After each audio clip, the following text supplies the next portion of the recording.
12 gold coins. That's what I was worth, apparently. 12 coins, stacked in 3 neat little towers on the sticky surface of my father's bar, glinting under the cheap tallow candle like they were proud of themselves. I counted them twice while the beta wolf and my father haggled over my body, the way other men haggle over horses. Worse than horses, actually. I checked the ledger behind the bar later that night, after they'd hauled me out, after the door slammed and the world ended. A horse in our village goes for 15, so that's the first thing you should know about me. I'm cheaper than livestock. My father didn't even pretend to negotiate. The beta said 12, and my father, who once spent 2 hours arguing with the miller over the price of a sack of grain, said yes, before the words finished leaving the wolf's mouth. Yes. Just like that.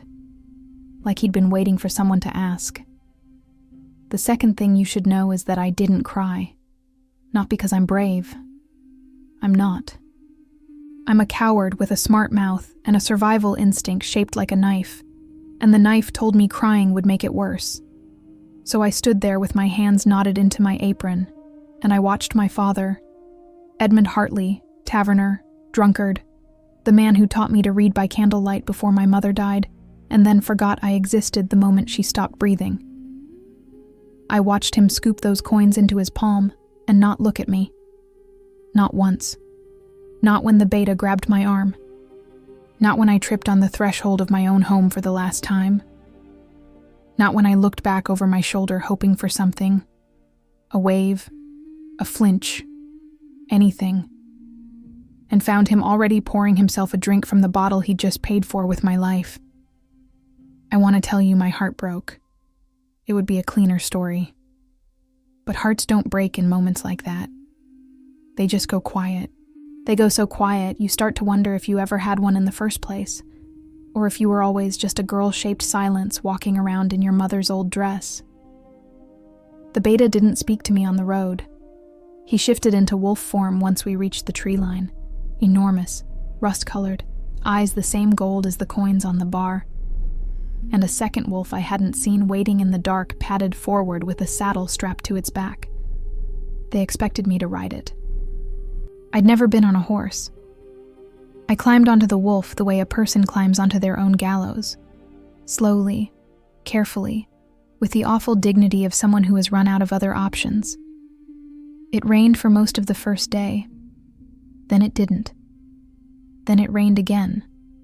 I don't remember sleeping, though I must have, because at some point, I opened my eyes and the sky had changed color, and we were no longer in the forest, but in front of something I can only describe as the architectural equivalent of being told to shut up. The castle of Alpha King Cassian Thorne rose out of the cliffs like it had been carved from the same stone as the mountain, except that wasn't quite right either, because the mountain looked apologetic next to it. Black towers, black banners, 3 crossed wolves on every flag, the sigil of the 3 unified territories he'd carved into one kingdom by the time he was 23. They say he killed his uncle to take the throne. They say he killed his cousins on the same night. They say he kills women too, though no one ever quite explains how they know that part. Just that the women he buys are never seen again. And isn't that proof enough? I wanted to laugh, looking up at it. The cosmic joke of being a tavern girl from a village so small it didn't appear on most maps. 12 gold coins poorer than a horse, delivered in person to the most feared man in 3 kingdoms, because my father needed to settle a debt. The universe has a sense of humor, and the sense of humor is mean. A woman with iron-gray hair met us at the servants' entrance. She didn't introduce herself. She looked at me the way a butcher looks at a particularly disappointing cut of meat. Not unkindly, just professionally, and said, "Strip." So that's how I learned what 12 coins buys you in a king's castle. It buys you a bath and water cold enough to numb your teeth. It buys you a maid who scrubs your skin with a brush meant for floors and combs your hair until your scalp bleeds, all while telling you that the king won't tolerate village filth, the king won't tolerate weeping, the king won't tolerate, the king won't tolerate, the king won't tolerate, until the words start to lose their meaning and the king becomes less a man than a weather pattern. It buys you a dress the color of midnight and a string of pearls that weigh more than I do. And then it buys you the long, silent walk down a corridor that smells like beeswax and old stone, with 2 guards behind you and a head servant in front, none of them looking at you. And that's the part that finally makes my hands start to shake. Because in my entire 22 years on this earth, I have never been so thoroughly seen and so completely invisible at the same time. The throne room doors opened. I'd like to say I walked in with my chin up, with the kind of composure that women in stories have when they meet their doom. I didn't. I shuffled in like a girl being delivered to her own funeral, which, to be fair, I was. The hall was huge, cold, lit by braziers that didn't quite reach the ceiling, so the upper half of the room dissolved into shadow, like the architecture itself was warning me not to look too high. He was already on the throne.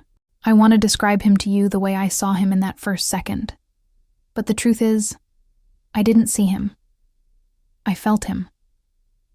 The same way you feel a thunderstorm an hour before it arrives. That pressure behind your sternum, that prickle at the back of your neck, that animal certainty that something is wrong with the air. He was sitting perfectly still, one hand on the arm of the throne, the other resting on his knee, and the entire room arranged itself around him like he was the only solid thing in it, and everything else was just decoration. Then I looked up, and I made my second worst mistake of the day, the first being born. Cassian Thorne was beautiful the way a knife is beautiful. Not handsome. Handsome is a soft word, a polite word, a word you use for the baker's son who plays the lute on festival days.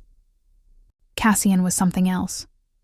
High cheekbones, jaw like an architect had drawn it, a mouth that looked like it had forgotten how to do anything but disapprove. Dark hair pushed back from his forehead, black coat, black gloves. Eyes the color of something I didn't have a word for yet. Not quite gray, not quite green, lit from inside by something that absolutely should not have been there in a human face. And he was furious. Not at me.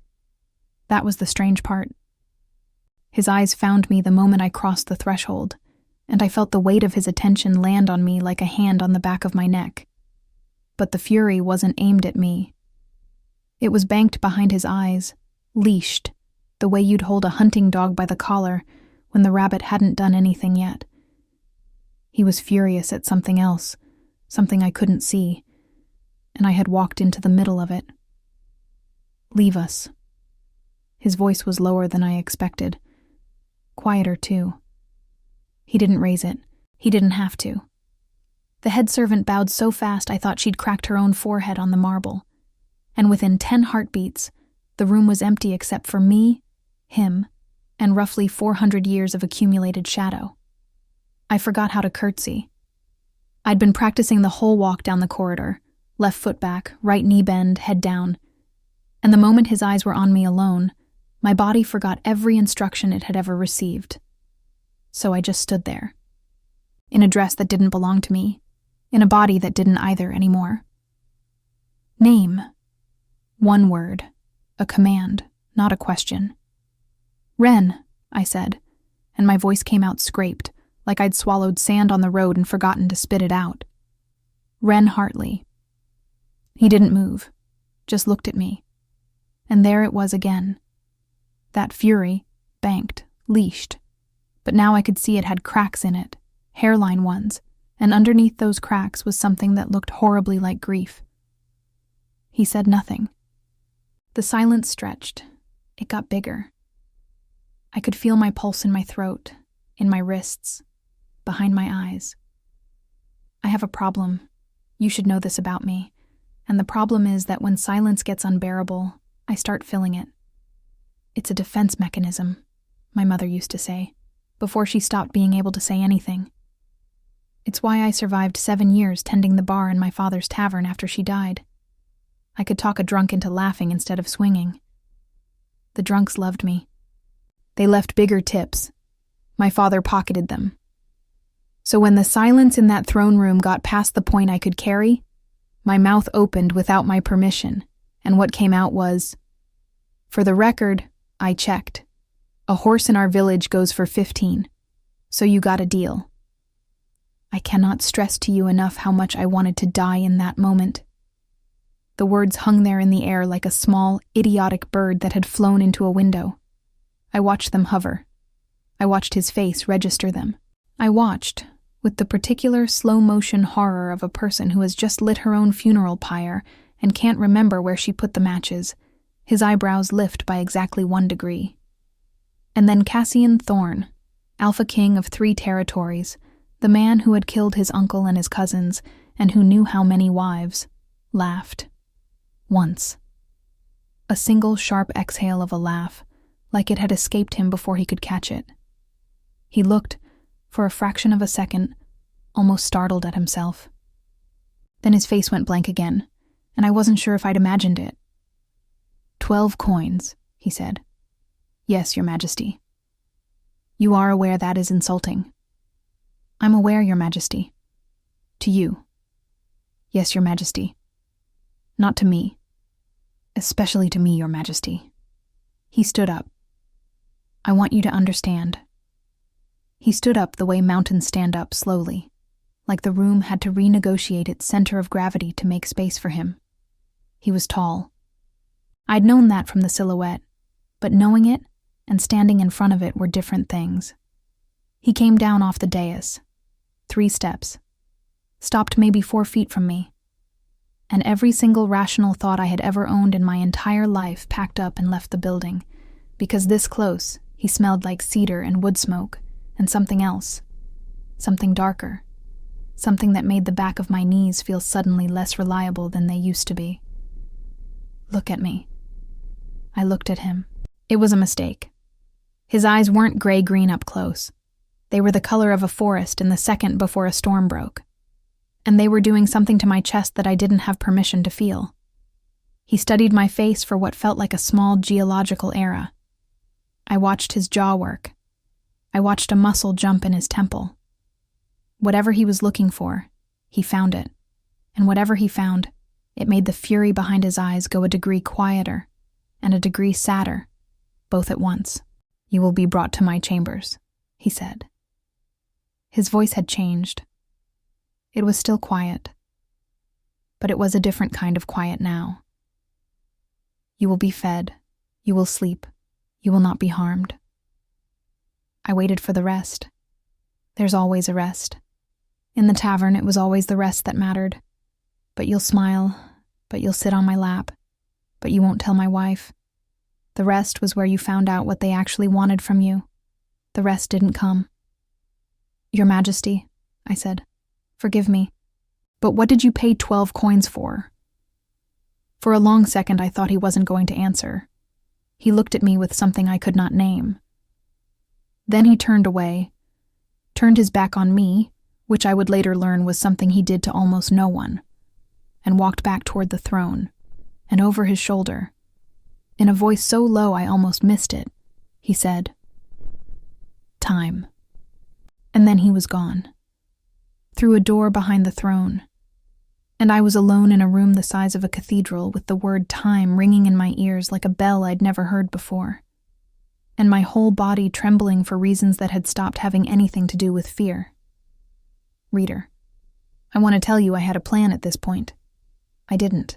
What I had was a head full of static and a stomach that hadn't held food in 2 days, and the dawning, terrible suspicion that whatever I had walked into here was not the story everyone in my village had told about Alpha King Cassian Thorne. The story everyone told was simple. Monster, murderer, buyer of women. The story I had just lived through in the last 10 minutes was something else entirely, and I didn't have a name for it yet. I would. A woman came to fetch me, younger than the iron-haired servant, kinder around the eyes, named Mira, though I wouldn't learn that until later. She led me up, and up, and up, through corridors and stairwells, and a gallery hung with portraits that all had the same eyes, the Thorne eyes, generations of them staring down at me like they were cataloging me for later, up through a door of black wood twice my height.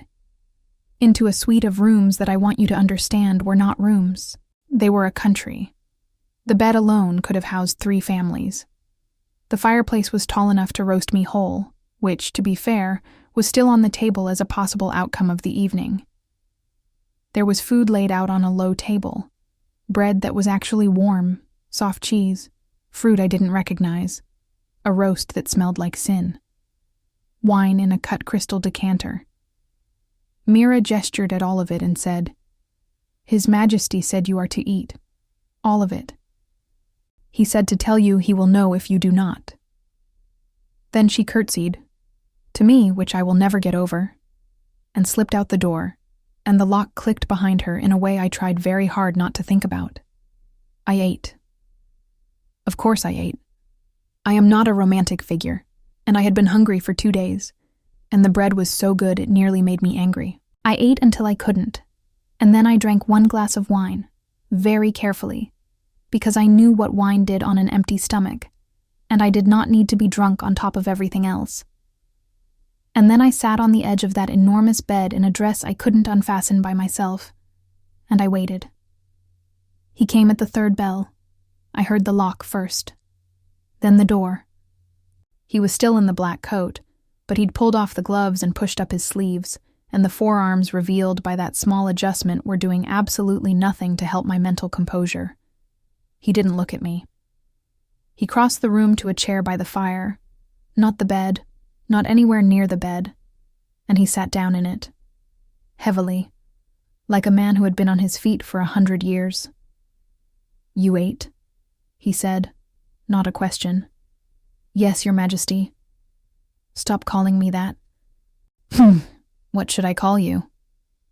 He looked at me for the first time since entering. "Cassian." I want to tell you I called him Cassian right away. I didn't.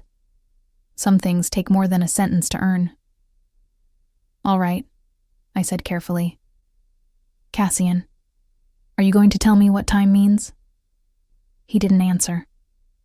He stared into the fire. The light caught his face from below, and I saw for the first time that he was tired. Not sleepy tired, bone tired. The kind of tired that lives in a person's spine and doesn't come out for anything. The fury I'd seen in the throne room was still there, banked under his ribs. But here, in this private room, it had loosened its leash by a notch, and underneath it was something I recognized too well, because I had seen it in my mother's face the year before she died.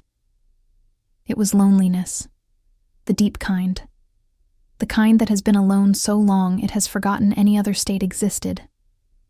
"I will not touch you," he said to the fire. "Not tonight, not any night. You will sleep in that bed. I will sleep in this chair.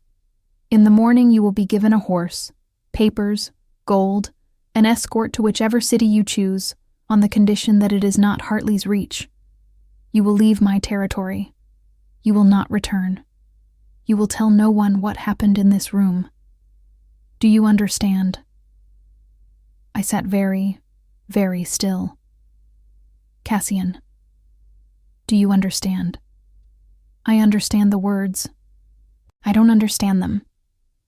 "You don't need to. I think I do."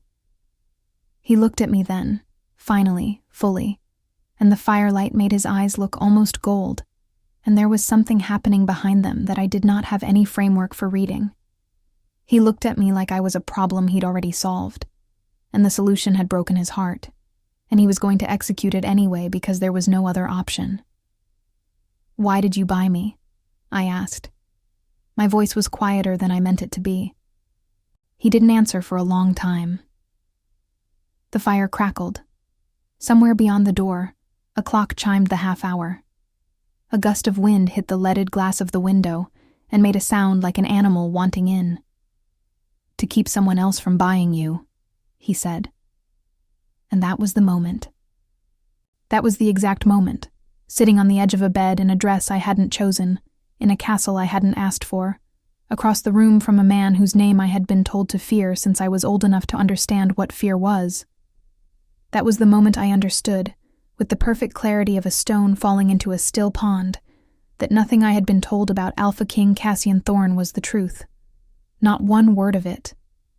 I didn't sleep. He did, eventually, or pretended to, boots still on, head tipped against the back of the chair. And from the bed I watched him in the firelight and counted the rise and fall of his breathing and tried to make my brain settle down. It would not settle. It kept circling the same question like a dog that had lost a scent. Who else would have bought me? I knew the answer. I just didn't want to look at it directly. There was a man in the next valley over. Lord Aldrich Vey. We didn't say his name in our village. Not because of any noble fear, just because of an animal one. The girls he took as wives didn't last. They died of fevers, or falls, or sudden weakness of the heart, and this was the one that came up most often, in whispers, between women bent over washing. They simply weren't seen again, and Vey would emerge from his manor a few months later wearing black for an appropriate interval, and then he would be hunting another. He had buried 5 wives by the time I was 16, 6 by the time I was 20. I didn't know the number now. My father drank in a tavern that Vey's bailiff frequented. My father drank, and he gambled, and he owed money he could not pay, and Lord Vey was a man who collected debts in interesting currencies. I felt sick. I felt very, very stupid. I thought of the way my father had taken the 12 coins without looking at me, and I understood, with the kind of awful clarity that arrives in the middle of the night, when there is nowhere to hide from your own brain, that 12 coins was not what I'd been sold for. 12 coins was what I'd been sold for first, to Cassian, to get me out of the village, before the second buyer came. Except Cassian didn't know my father had a second buyer. Or did he? I rolled onto my side and looked at him. His face in sleep was younger. The hard line of his mouth had softened. The fury was gone from his eyebrows, just for now, just in the dark. And I thought, and this is the thought that ruined me, and you should know it ruined me, because the rest of this story is what comes from being ruined. I thought, he looks like a man who has been carrying something heavy for a very long time and has not been allowed to set it down. My mother used to look like that, at the end. I closed my eyes. I did not sleep, but I did the next best thing, which was lie very still and pretend. And somewhere around the 4th bell, I felt him stand up, soundless as a cat, and cross the room to look at me. He didn't touch me. He stood at the foot of the bed for a long count of breaths. I kept my eyes closed and made my breathing slow and tried to convince my heartbeat to do the same. Whatever he was looking for, he found it, or didn't. And after a moment, I heard him cross to the door, and then he was gone, and the lock clicked again behind him, and I was finally, for the first time since the beta wolf had walked into my father's tavern, alone in a room. I cried then, quietly, into the pillow. Not for me. I don't know who it was for. It might have been for him. Morning came the way it always does, indifferent. Mira returned with a breakfast tray and a folded set of riding clothes, sturdy ones. Boots that looked like they had actually been measured for someone roughly my size, which meant someone had measured me, or had asked. There was a leather satchel on the chair where Cassian had slept. Inside it, papers stamped with the 3-wolf seal, a smaller pouch of coins that, when I weighed it in my palm, made the 12 I'd been sold for feel like a joke that had finally gotten old, and a folded square of parchment in a hand I didn't recognize but instinctively knew. Pick a city. The escort will not ask why. C. I read it 3 times, then I read it a 4th. Then I put it down on the table and said, out loud, to no one, no. Mira turned around from the wardrobe she had been arranging. Miss, I want to see him before I go. His Majesty is... I don't care what he is. I want to see him. She looked at me a long moment. She had a careful face, Mira, the face of a person who had survived in a difficult household by never letting any expression land on it for too long. But something passed across it now. A flicker of something that might have been recognition, or might have been pity, or might have been, I would learn later, the very early stages of something that was eventually going to become friendship. "I will see what I can do," she said. She did. 20 minutes later, I was being led. Not back to the throne room, but down a different corridor, into a smaller chamber I would later come to know as his study. And there he was, standing at the window with his back to the door, and the morning light through the leaded glass cut him into shapes the way water cuts stone, and my treacherous, idiot heart. The heart I had decided was retired from active service the night before, the heart that had no business doing anything except pumping blood, did something stupid and complicated in my chest that I did not have time to address. "You should be on a horse," he said, without turning around. "I'm not getting on a horse." He turned around. He had not slept either. I could see it in his face. It pleased me in a small, mean way that I tried not to examine. "Wren." "There's a carriage," I said, before he could say anything else, before I could lose the nerve. "There's a carriage in the lower courtyard. I saw it from the window upstairs. It has black and red livery. Who does the black and red livery belong to?" His face didn't change. That was how I knew. "Who, Cassian?" "Lord Vey. He's here for me. He is here on a separate matter. He's here for me, isn't he?" My voice was rising. I did not have permission from myself to let it rise, but it was rising anyway, the way water rises when the river finally remembers what it is. "He bought me from my father, not you. He paid first. You came second." "You!" "He came first," Cassian said, and his voice was very quiet. "He paid your father 6 months ago, the night your father lost 300 crowns at a card game in his own bar. You were the collateral.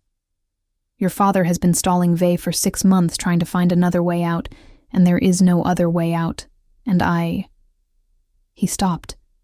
He pressed the heel of one hand against his eye like he was trying to push something back into his skull.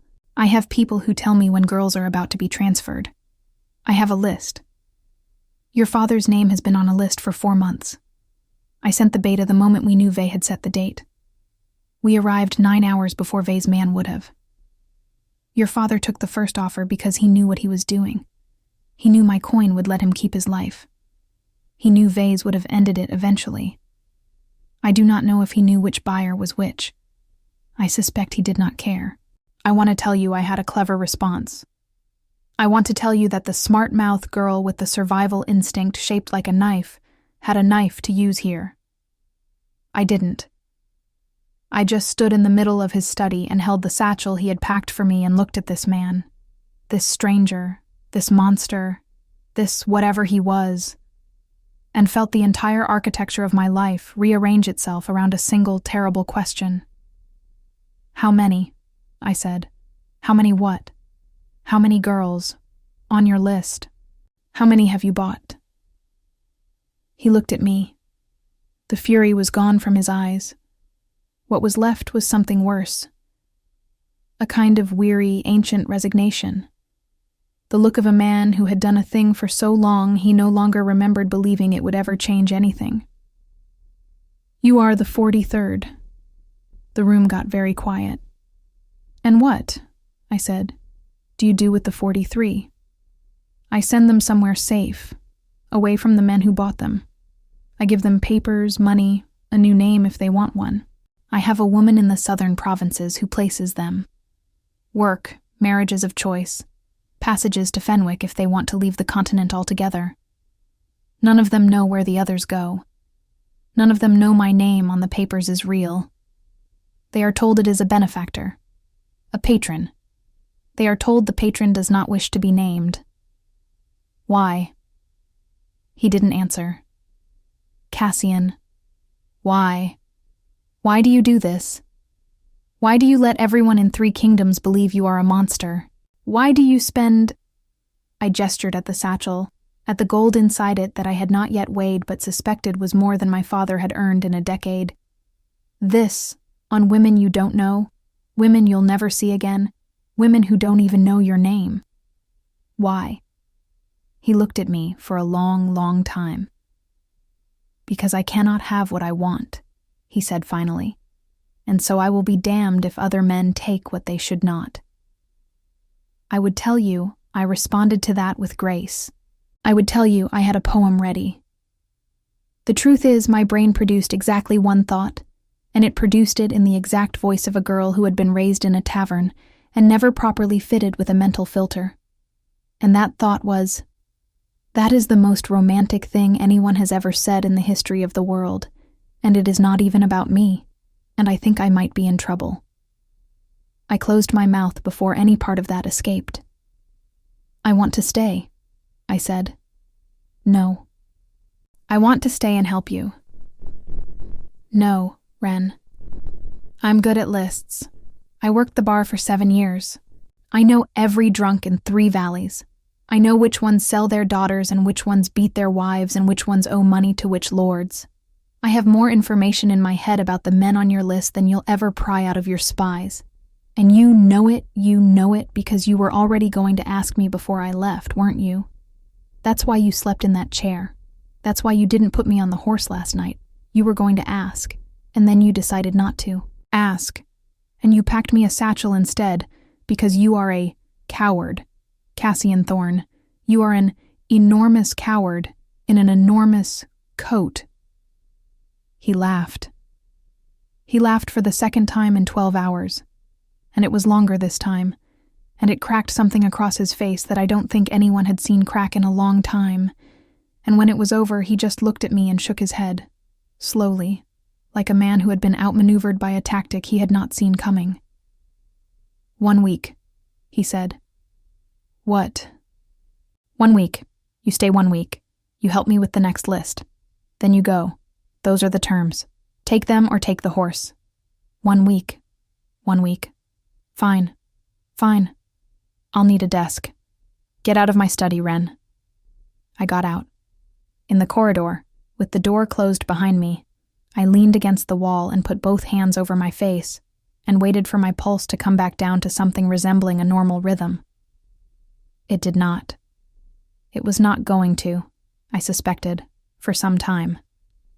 Mira was waiting at the end of the hall with an expression I did not have the energy to interpret. She walked me back to the suite that was mine for 1 week. Only 1 week, I told myself firmly. Only one. And as we walked, she said very quietly without looking at me, "He has never given anyone a week, miss. Not once. Not in 4 years." I did not answer her. I did not trust my voice.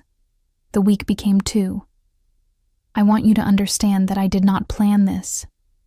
The first week I worked. I worked harder than I had ever worked tending bar, and I had tended bar through harvest festivals and 3 different wars. He gave me a room next to the study with a desk and an oil lamp and a stack of dossiers that smelled like dust and old fear, and I read every one of them, every name, every territory, every recorded marriage and every unrecorded death. I cross-referenced them with what I knew from the tavern, the gossip, the debts, the names slurred at 3 a.m. by drunks who didn't know I was listening. By the end of day 3, I had given him the names of 2 girls on his list, whose situations were worse than the dossier had recorded. One of them was already pregnant, and the buyer was the father, and Cassian's existing plan would have arrived too late. By the end of day 4, we had a new plan, and the girl was out. By the end of day 5, Cassian had stopped looking at me as though I were a clever accident, and started looking at me as though I were a problem he had not yet solved. And I will tell you honestly, reader, I preferred the first look. The second look did things to my stomach. We worked across a long oak table in the study. He on one side, me on the other, the dossiers between us, a pot of ink and a pot of tea, and a window full of slow gray autumn light. He didn't talk much at first. Neither did I. We circled each other through paperwork, passing pages back and forth, marking the same names in different inks, building a map of the rot that ran under 3 kingdoms. And somewhere in the middle of the second day, something shifted. He started asking me questions. Not about the lists. About my mother. about the books she'd taught me to read, about what I would have done with my life if my father hadn't been my father. I did not have answers to most of them. I had never been asked. Tavern girls are not asked what they would have done. They are asked what they are doing, and the answer is usually bringing you another ale. And that is the end of the conversation. So I stumbled through my answers, and I watched him listen to me with the kind of attention I had never received in my life, the kind of attention you can feel on your skin like a hand, the kind of attention that makes you understand, all of a sudden, that you have been starving for something you didn't know existed. It was around the 8th day that I started catching him looking at me. Not in the way men in the tavern looked. That look I knew. That look was an old enemy. This was something else. He looked at me when he thought I wasn't paying attention. When I was bent over a dossier. When I was pinning my hair up because it kept falling in the ink. When I laughed at something he had said dryly across the table without quite meaning to be funny. And the moment my eyes found his, he would look away, fast, like a man who had been caught at something shameful. And he would not look back at me for an hour afterward. It was infuriating.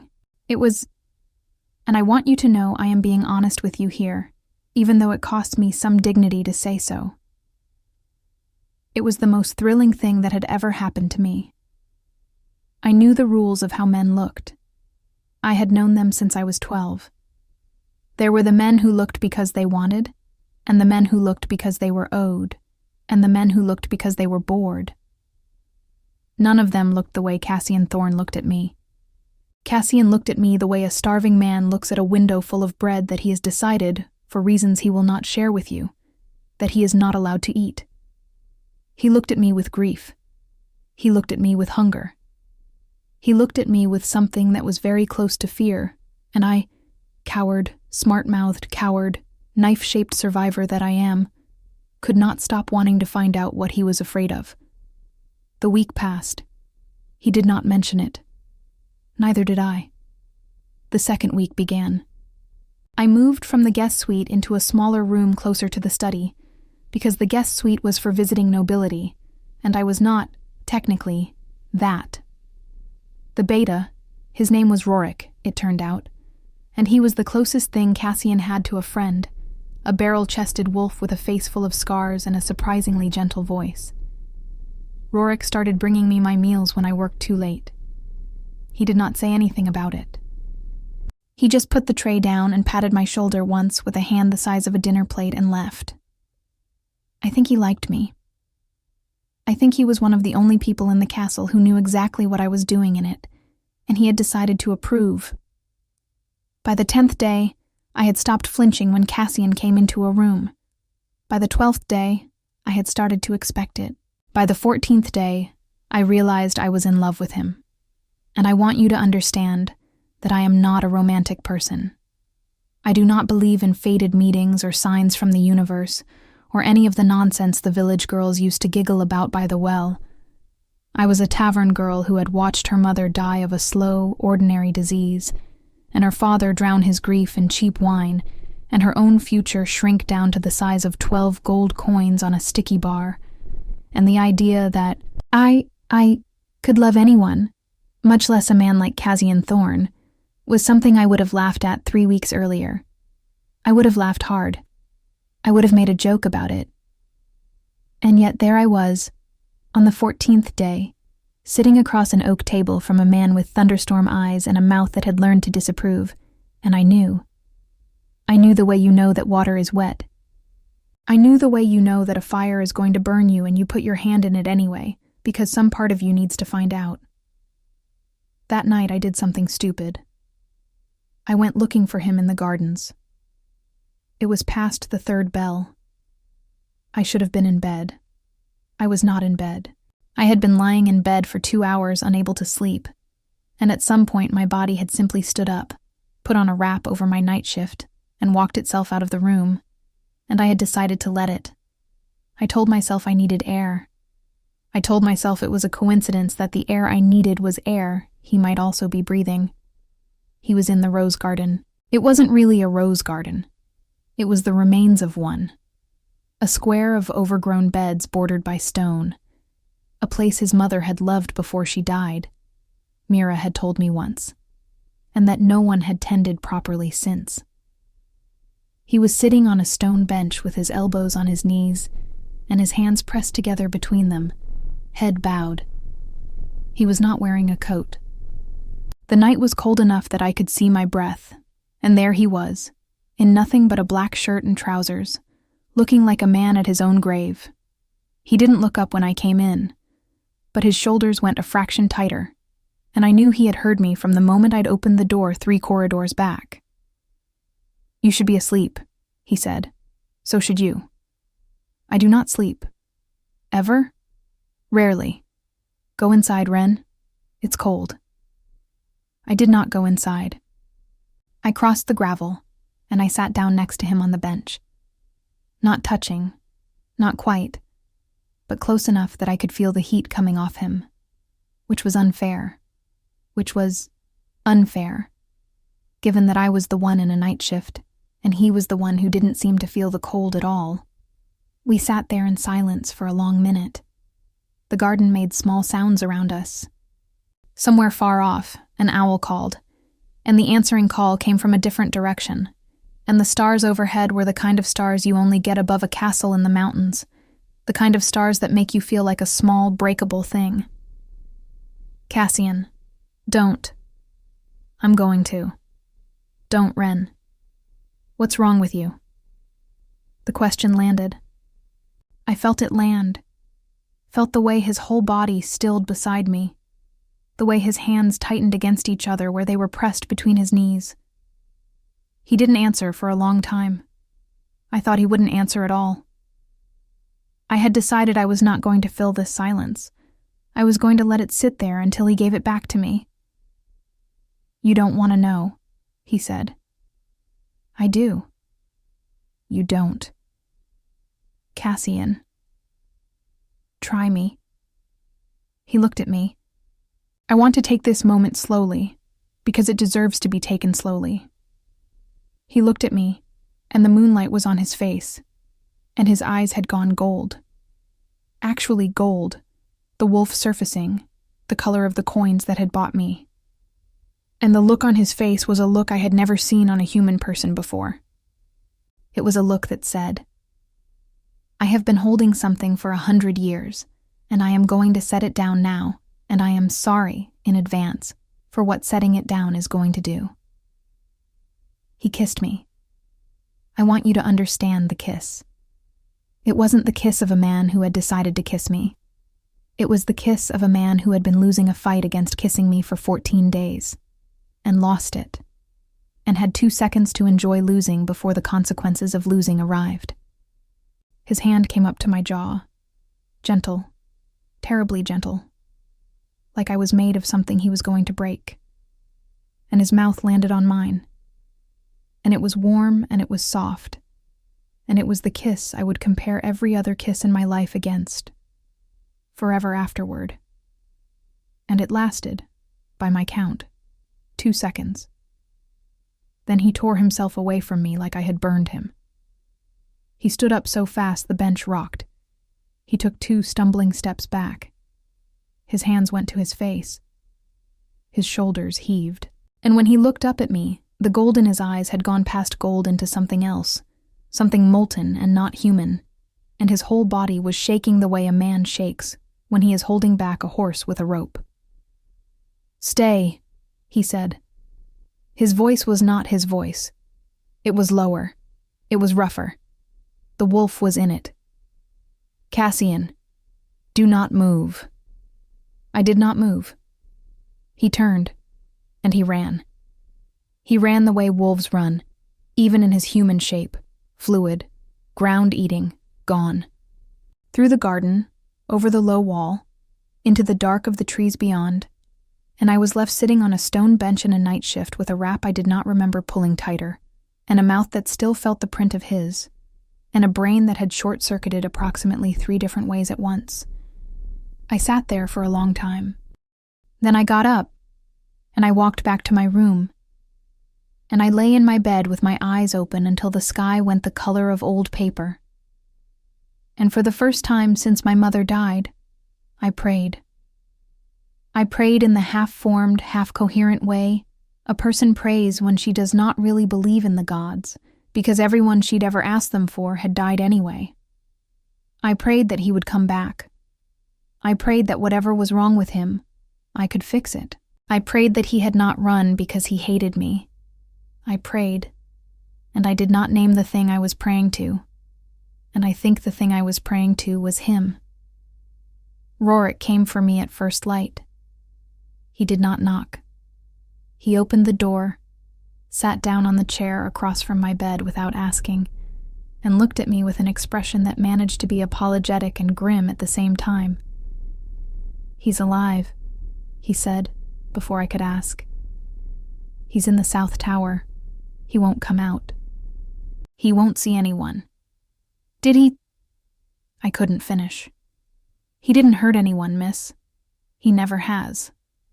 That's not what the curse does." He paused. He scrubbed a hand across his beard. He looked older than he was. "I think I need to tell you something. He won't tell you, and you need to know. And if I'm wrong about telling you, he can have my head for it later. May I sit?" He was already sitting. I think it was a courtesy. I nodded. The story Rorik told me, in that small, cold room at the first hour of the morning, was the story I had been circling for 2 weeks without being able to land on. The Thorne curse. Old, blood-born, passed father to son. Cassian's grandfather had it. Cassian's father had it. Cassian had it. The wolves of the Thorne line did not bond easily. Their bonds were narrow, narrower than other shifters, sharpened to a point by generations of careful breeding for war.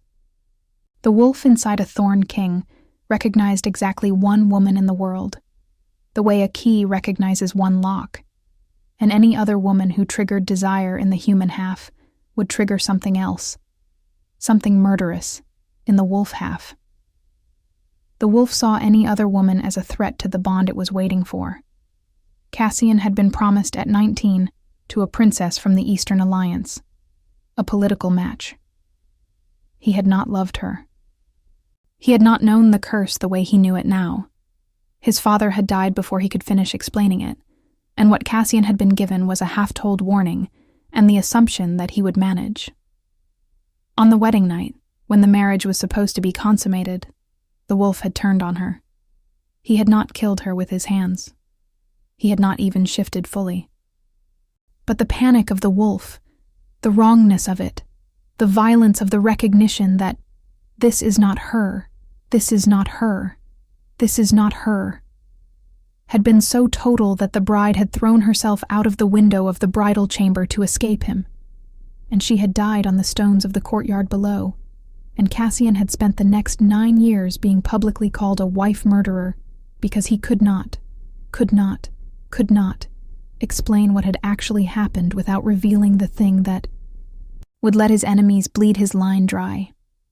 So he carried it, the reputation, the fear, the lonely tower, the list of girls he was buying out from under monsters because monsters were what he had been called.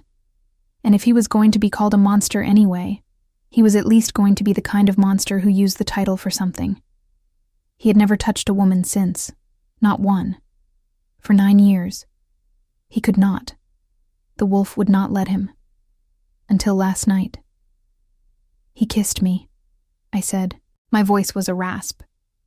Rorik nodded slowly. "He kissed you, miss. And the wolf did not turn. Not on you. The wolf turned on him. On the man holding it back. Because the man wasn't supposed to do that without—" He stopped. He was a careful man. He was choosing his words. "Without being sure," I said. "Without being sure," he agreed. "Sure of what?" He looked at me. His eyes were kind. They were also the eyes of a man who had served 3 Thorne kings, and who had been waiting for a very long time to deliver a sentence I would not be ready to hear. "That you are her, miss. Her. The lock the key fits." I sat very still on the edge of my bed. "That's not possible," I said. My voice was a long way away from me. I'm not a wolf. I'm not even noble. I'm a tavern girl. He bought me for 12 coins. Yes, miss, Rorik said. His voice was very gentle. That is what is making him sit alone in a tower right now and refuse to come down, because the wolf did not turn on him last night. Not the way it should have, with anyone who is not her.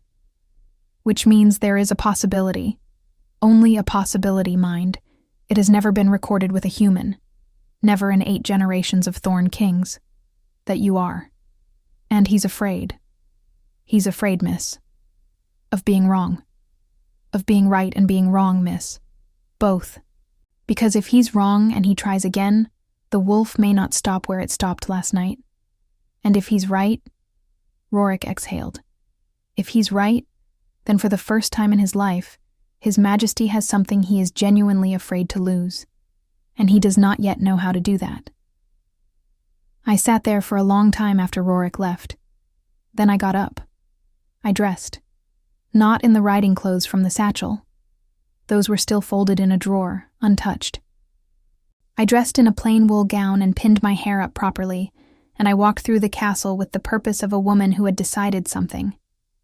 I did not stop for breakfast. I did not stop for anyone. Servants moved out of my way. Rorik saw me from a corridor and did not try to follow.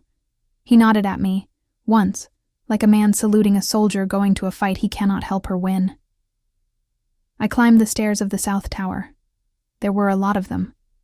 By the time I reached the top, I was breathing hard, and I used the time on the last landing to put my heartbeat where I needed it to be. The door at the top was closed. I knocked.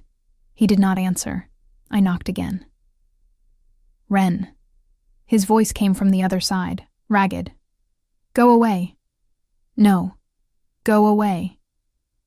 Open the door, Cassian. I cannot. Open the door. He opened it. He looked terrible. He had not slept. His shirt was open at the throat. His hair was wrecked. His eyes were ringed dark, and the gold in them was still there, banked but not gone. He looked at me with the expression of a man who had been arguing with himself all night, and had not, by any measure he could trust, won. Come in, I said. Or come out. I'm not having this conversation in the doorway. Wren. I know about the curse. He flinched. Rorik told me. Don't be angry with him. I asked, and he answered, and he was right to answer. And I am going to ask you to be honorable about this, Cassian, because we do not have time for you to feel guilty at me. You should not be near me. Yes, I should. If I am wrong, you are not wrong. You don't know that. I know it. I stepped into the room. I closed the door behind me. He backed up a step, which I think was instinct, and then he stopped, because the wall was behind him, and there was nowhere for him to back up to. I knew it last night. I knew it for 2 weeks. I know it now. I have known it since you said time in the throne room and made every story anyone has ever told me about you a lie. So we're going to do this. Cassian, we are going to do this, carefully and slowly and now. And you are going to find out, and I am going to find out, because I am not going to spend the rest of my life knowing that I might have been the lock and not having opened the door. Do you understand me? He did not say anything for a long moment. Then he said very quietly, If I am wrong, you will die. I know. I will not survive it. I know that too. He closed his eyes. A tremor went through him from his shoulders down. When he opened them again, the gold was receding, slowly, and the man underneath was visible again, and the man underneath was very, very afraid. How? He said, slowly. Here, with me telling you what I feel, and you telling me what you feel, and you stopping the second any part of you wants to stop. You said carefully. You said slowly. You said now. Those are still the rules. And if the wolf, then we'll know. He looked at me. I looked at him. He raised a hand, very slowly, and held it in the air between us. I lifted mine. I matched the distance. Half an inch from his palm. I waited. He waited. The room was quiet enough to hear the fire in the grate. He closed the half-inch. His hand met mine. The wolf did not turn. I felt it in him before I saw it in his face. Felt the way every muscle in his body was tensed for the rebellion of the animal inside him, and felt the rebellion not arrive. His fingers slid between mine. They were hot. They were shaking. They closed around my hand like a man closing a hand around the only solid thing in a flood, and his forehead came forward to rest against mine, and his breath came out of him in a single ragged exhale that sounded like 9 years of pent breath, finally being allowed to leave a body. "Wren," he said. "Cassian. It is you. I told you." His other hand came up. Slow. Slow. He gave me time to flinch. I did not flinch. He set the flat of his palm against my cheek, and his thumb traced the corner of my jaw, and the wolf in him. The wolf I could feel like a second presence in the room. The wolf was not snarling. The wolf was listening. The wolf was, if anything, leaning in, as if it had been waiting for me too, as if it had been waiting for me longer than he had. He kissed me again. This kiss was not 2 seconds. This kiss was the kiss of a man who had been told at last that the thing he had been afraid of all his life was not going to come, and who had 9 years of not allowed to make up for, and who was going to start making up for it now, slowly, carefully, devastatingly. I want to tell you what it was like. I do not have the words. I had eaten warm bread once, after 2 days of hunger, and I had thought that was the best feeling I would ever have access to in my one short life. It was not. This was a warm bread of the soul, if you'll forgive me. And I will not apologize for the metaphor, because nothing else fits. When he finally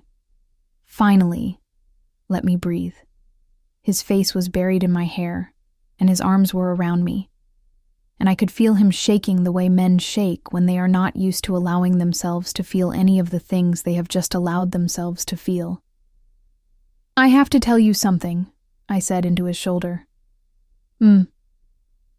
You're going to find this very romantic. Wren. Worth every one of the 12 coins. He laughed. He laughed properly this time. A real laugh. Full-throated. And it shook through both of us. And he pulled back to look at me with eyes that were no longer gold, and no longer afraid, and no longer holding anything back at all. And what was in them was so plain and so unguarded I almost couldn't bear to look. "You impossible woman," he said. "You're welcome," I said. "I will not give you the rest of that morning. Some things are mine." I will tell you that he carried me down the tower stairs eventually, because my legs had stopped functioning in any reliable way. And I will tell you that when he set me down in his rooms, he did so with the kind of care that made me cry without quite meaning to. And I will tell you that the mark of a thorn mate bond is a small, dark crescent at the base of the throat, and that I have had mine for the rest of my life. And I will tell you that the first time I saw it in a mirror, I laughed out loud, because of course it was there. Of course it had always been waiting to be there. And the sound of my own laugh was the sound of a girl who had finally, stopped being a girl-shaped silence walking around in her mother's old dress. We had 9 days. Then Lord Vey arrived. He came at noon, full retinue, 40 men, half of them in his colors, and half of them mercenaries hired from the southern provinces. And at the head of the column, his own black carriage with the red trim that I had seen from my window on the first morning. He arrived without an invitation. He arrived with a writ of grievance. He arrived to take back what was, by his interpretation of the law of his territory, already his. I want to describe Vey to you, but I find I do not want him in my mouth. I will say he was tall, I will say he was thin in the way of a man who has been served too well by life and not had to use his body for any honest work. I will say he had the kind of face that some women called handsome until they knew him, and then they did not. I will say his eyes were the color of weak tea. I will say he dismounted his horse in the courtyard of my mate's castle, as if he owned the stones, and that when he saw me at the top of the steps he smiled, and that the smile was the worst thing I had ever seen on a human face. Cassian was beside me. I do not remember him moving. He was simply there, between Vey and me, and the air around him had gone cold the way the throne room had gone cold on my first day. Only this cold was not banked. This cold was loose. "Your Majesty," Vey said. He did not bow. He inclined his head a quarter of an inch. "I see you have my property." "You have no property here." "With respect, Your Majesty." He held up a folded parchment. "I have a contract of betrothal, executed 6 months ago, signed by the girl's father, witnessed by 2 of his men, sealed in the township of Hartley's Reach. The girl was to be transferred to me on the new moon of this month. She was—" His weak tea eyes flicked to me, lingered a beat too long. Intercepted. "By a buyer working under your authority. I am here to retrieve what is mine, or to ask for compensation, or to ask for satisfaction. I leave the choice of which to Your Majesty." "Take the gold and go," Rorik said quietly from Cassian's other side. "I do not want gold." "Then take satisfaction," Cassian said. His voice was very level. "Single combat, sundown, the eastern courtyard, wolves." Vey smiled. He had been hoping for this. I saw it on his face. "As Your Majesty wishes." He bowed properly, this time, too properly, mocking the bow. And he turned on his heel, and he walked back to his carriage. And the moment he was out of earshot, I grabbed Cassian's arm so hard I felt my own fingernails through his sleeve. "Cassian. He cheats." "I know. He uses poison. The girls in our valley, there are stories. He uses something on his blades, his claws, when he duels." "I know, Wren. Then why?" He turned to me. He took my face in both his hands. The afternoon light was on us, and he looked at me with a calm I did not understand and could not match. And he said, "Because if I do not kill him today, he will spend the rest of our life trying to take you from me, and I will spend the rest of our life waiting for him. I would rather bleed once. Cassian, trust me. Trust me, Wren." I did not have a choice. I trusted him. The eastern courtyard was old.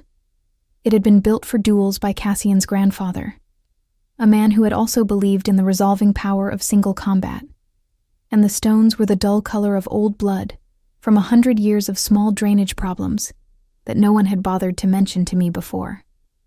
By sundown, the walls around the courtyard were lined with witnesses, Cassian's people on one side, Vey's men on the other, the gray-haired servants and the kitchen staff peering down from the windows above.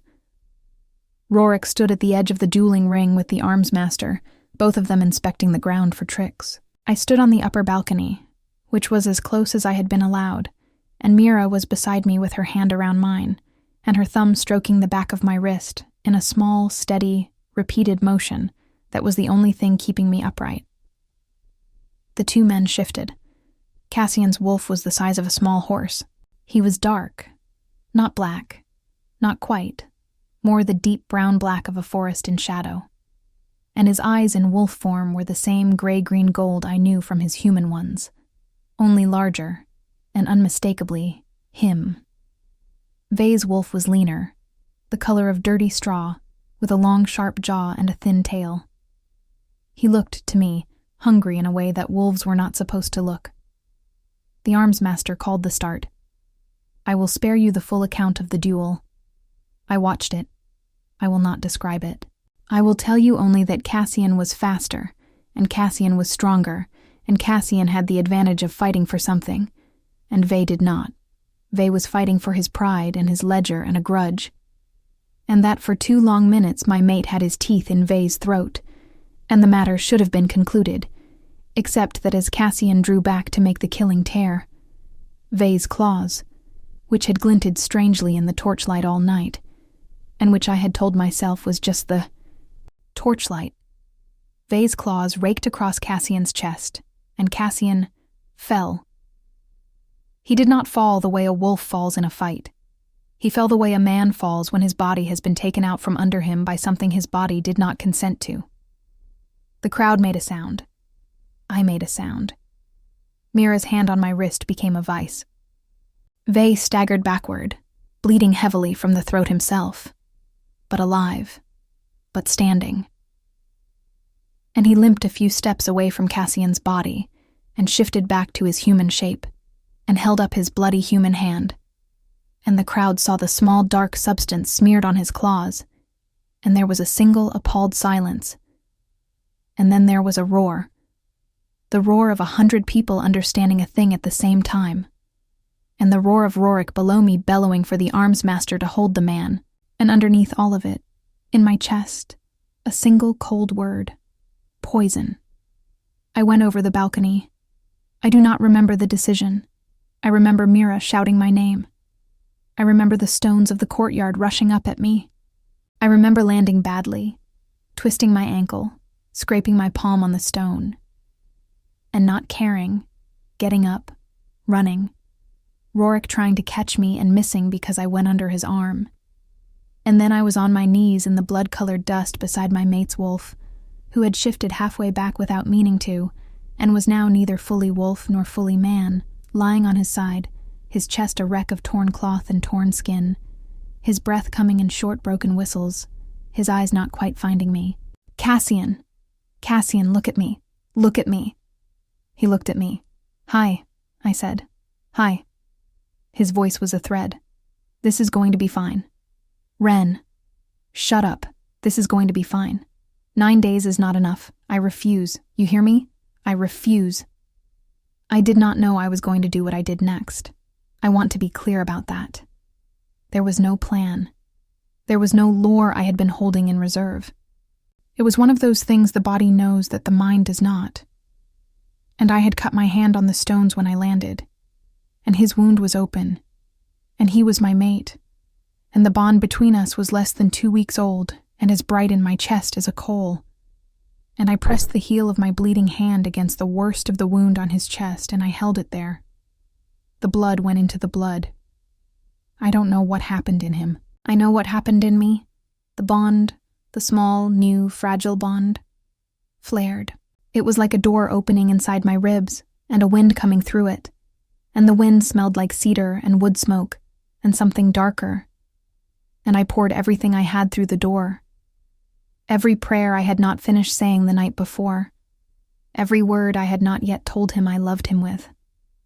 Every one of the 12 coins my father had taken in exchange for me, and I told them, the coins, no. I told them they did not get to be the ending, and the wind went through me into him, and his eyes went wide, and the gold came back into them, the alive gold, the wolf-listening gold, and his hand came up and gripped my wrist where it bled into him and held it there. The wound knit, not cleanly, not all the way, but enough. Enough that he could breathe, enough that the gray was leaving his face, enough that he could push himself up onto one elbow and look at me with an expression I did not have a word for, and would not until much later, when I learned the word in a book and recognized it. He stood up. He stood up, and the courtyard was silent, and Vey, who had been stumbling toward the back gate with 2 of his men, turned around and saw my mate standing, and the look on his weak tea-colored face was the look of a man who had just understood that he had played his last card, and it had been the wrong one. Cassian did not shift. He did not need to. He crossed the courtyard in his half-shape, half man and half wolf, blood still streaking his chest and the chest already not bleeding, and he reached Vey before Vey reached the gate, and he tore the man's throat out with one hand, and dropped the body, and turned, and walked back to me. He was crying. Quietly. Not from the wound. He dropped to his knees in front of me where I knelt in the dust. 12 coins, he said. His voice was wrecked. 12 coins, Wren. Worth every one, I said, and I put my arms around his neck, and I held him. And the courtyard around us, the witnesses, the men, the servants in the windows, every one of them knelt. Rorik told me later that no one had ever seen a Thorne king kneel to anyone, and that what had just happened in the courtyard would be in songs by the new year. I told him I did not care about songs. He said, dryly, that I did not have to care. The songs would happen anyway. I told him I would set every minstrel who tried to write one on fire personally. He laughed and said that would also be in the songs. I gave up. We were married in the spring. Not in a town square, not in front of a crowd of nobles. We were married in the rose garden where he had first kissed me and run from me, and the only witnesses were Rorik and Mira and a small officiant who had served Cassian's mother 40 years before. And the roses had been pruned and replanted by a gardener who had cried when I asked him to do it, because no one had asked anyone to tend that garden in 9 years. I wore a dress the color of cream. He wore a coat that was not black, for the first time I had seen. We exchanged the old vows of his line, and we exchanged new ones we had made up between us at 3 a.m. the week before. And Rorik, large, scarred, gentle Rorik, wept openly through the entire thing and pretended afterward that he had something in his eye. The 42 women on the previous lists were invited to the castle. 34 came. The other 8 had built lives they did not want to leave, and we sent them gifts instead, with letters in my hand. Never his, mine, because the patron who had saved them was being given a face for the first time, and I wanted that face to be a woman's, in case any of them ever needed to come back. Many of them did, eventually, for one reason or another. The castle filled up. The east wing, which had been closed since Cassian's mother died, was opened and refurbished and given over to a small school we built, and the school had no name except the school, because I refused to name it after myself, and Cassian refused to name it after him. Mira ran it. She was very good at it. The first class had 11 students, all of them girls who had been on a list, and the second class had 37, and by the third class we had to hire teachers from 3 provinces. My father was banished from the kingdom. I did not see him again. I did not write to him. I did not think of him much except sometimes, on bad nights, when the shape of him would pass through my dreams the way an old smell does, and I would wake up and Cassian would already be awake. He often was before me, watching me. And he would put his hand on my chest above my heart and say nothing, and that would be enough. 6 months into our marriage, I learned I was pregnant. I will not pretend I took it well. I cried for an entire afternoon. Cassian held me through all of it, and did not ask why I was crying, because he knew. He knew that the body remembers what it has been told it is worth, and that it takes time for the body to be retold. He held me until I stopped crying, and then he held me longer. And when I finally pulled back to look at him, I saw that he had been crying too. Silently, the way he did, and we did not speak for a long time. Eventually I said, "Cassian." "Yes." "I was sold for 12 coins. "I know. Our child will not be sold for anything. Ever." "No," he said. "Our child will not." He put his hand on my belly, where the proof was already there if you knew how to look for it. His fingers were warm. The bond between us pulsed quiet and steady, as it did now, all the time, the way a heartbeat does once you stop having to think about it. "Worth 12 coins?" I asked. "Worth every kingdom I have," he said. It was a Tuesday. It was raining. I remember because I remember everything from that year, the way you remember the year your life decides to start. So that is the story, reader. That is the whole of it. There are pieces I left out, and pieces I will tell you another time, and pieces I am keeping for myself, because a woman is allowed to keep some pieces. I will tell you only this, in closing. I went to the great ledger in the castle hall, the one that records every transaction made under the seal of Thorne, and I looked up the entry for the day I had been sold. The beta had recorded it dutifully, as the beta records everything. 1. Hartley, W, 12 gold. But underneath the entry, in a different ink, in a hand I had come to know better than my own, in handwriting that had written my name on a satchel of gold the morning after I came to him, and on the parchment of our vows in the rose garden, and on the small notes he sometimes leaves on my pillow when he has to be awake before me. Underneath the original entry, in the margin, in his hand, written over and over again on every line of the ledger that ran beneath my name, priceless, priceless, priceless, priceless. He has been writing it there for months. Show off.